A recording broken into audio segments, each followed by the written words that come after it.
क्या आपको पता है, एक समय ऐसा भी आया था जब अचानक रात के आकाश से चंद्रमा गायब हो गया था और पूरी पृथ्वी भय और अंधकार में डूब गई थी।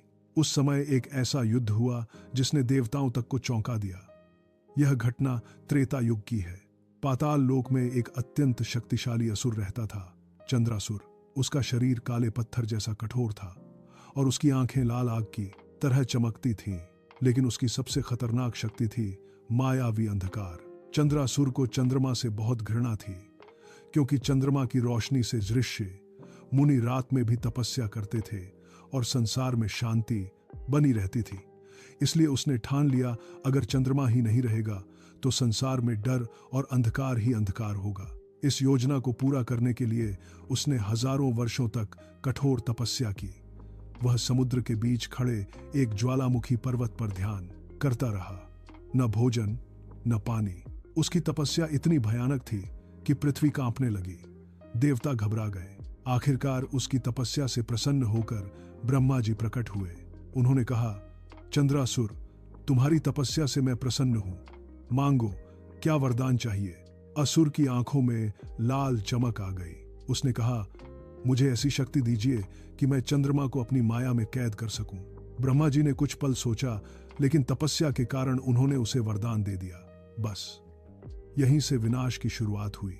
एक रात चंद्रासुर आकाश में पहुंचा। उसने अपनी मायावी शक्ति से पूरे आकाश में काले बादलों का जाल फैला दिया। फिर वह धीरे धीरे चंद्रमा के पास पहुंचा और उसने अंधकार की जंजीरों से चंद्रमा को बांध दिया।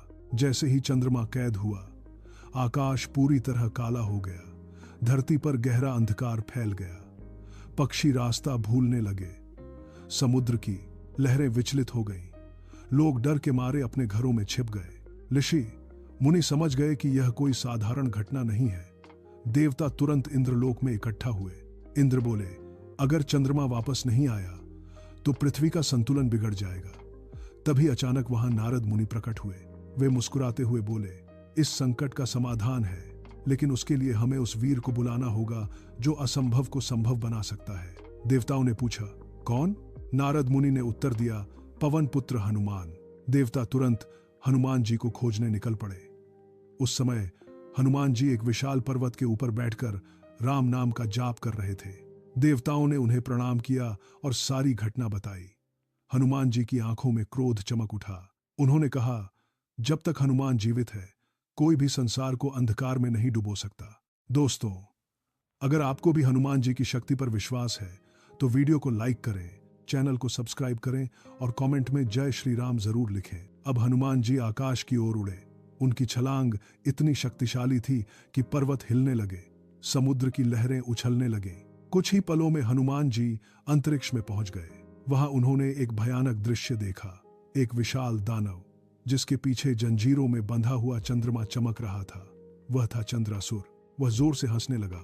उसने कहा, तो तुम हो हनुमान, आज तुम भी अंधकार में खो जाओगे। हनुमान जी शांत खड़े रहे। उन्होंने अपनी गदा उठाई और बोले, मैं राम का दास हूं और धर्म की रक्षा के लिए आया हूं। अब युद्ध शुरू हुआ। चंद्रासुर ने अपनी माया से हजारों काले राक्षस बना दिए। पूरा आकाश दानवों से भर गया, लेकिन हनुमान जी ने अपनी विशाल पूंछ घुमाई और दर्जनों राक्षस हवा में उड़ गए। असुर गुस्से से पागल हो गया। उसने आकाश में आग का विशाल तूफान बना दिया। आग की लपटें चारों तरफ फैल गईं, लेकिन हनुमान जी ने अपनी पूंछ से उस आग को वापस उसी पर फेंक दिया। अब चंद्रासुर डरने लगा। उसने अपनी सबसे बड़ी शक्ति का इस्तेमाल किया। उसने पूरे आकाश को अंधकार से भर दिया। कुछ पल के लिए ऐसा लगा जैसे पूरा ब्रह्मांड खत्म हो जाएगा, लेकिन तभी हनुमान जी ने अपनी आंखें बंद की और धीरे से कहा, जय श्री राम। जैसे ही राम नाम की ध्वनि गूंजी, अंधकार की सारी माया टूटने लगी। अब असली चंद्रासुर सामने था। हनुमान जी ने एक विशाल छलांग लगाई और सीधे उसके सामने पहुंच गए। दोनों के बीच भयंकर युद्ध शुरू हुआ। आकाश में बिजली चमक रही थी, तारे कांप रहे थे। देवता दूर से यह युद्ध देख रहे थे। अंत में हनुमान जी ने अपनी गदा से इतना शक्तिशाली वार किया कि चंद्रासुर जमीन पर गिर पड़ा। फिर हनुमान जी ने चंद्रमा की जंजीरें तोड़ दी। जैसे ही चंद्रमा मुक्त हुआ, पूरा आकाश चांदनी से भर गया। धरती पर फिर से शांति लौट आई। देवताओं ने आसमान से फूलों की बारिश की।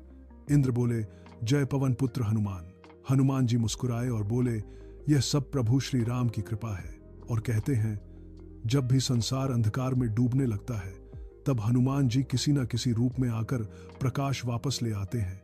दोस्तों, अगर आपको ऐसी दिव्य और शक्तिशाली कहानियां पसंद हैं, तो वीडियो को लाइक जरूर करें, चैनल को सब्सक्राइब करें और कमेंट में जय श्री राम जरूर लिखें, क्योंकि आपकी सपोर्ट से ही हम ऐसी और अद्भुत कहानियां आपके लिए लाते रहेंगे।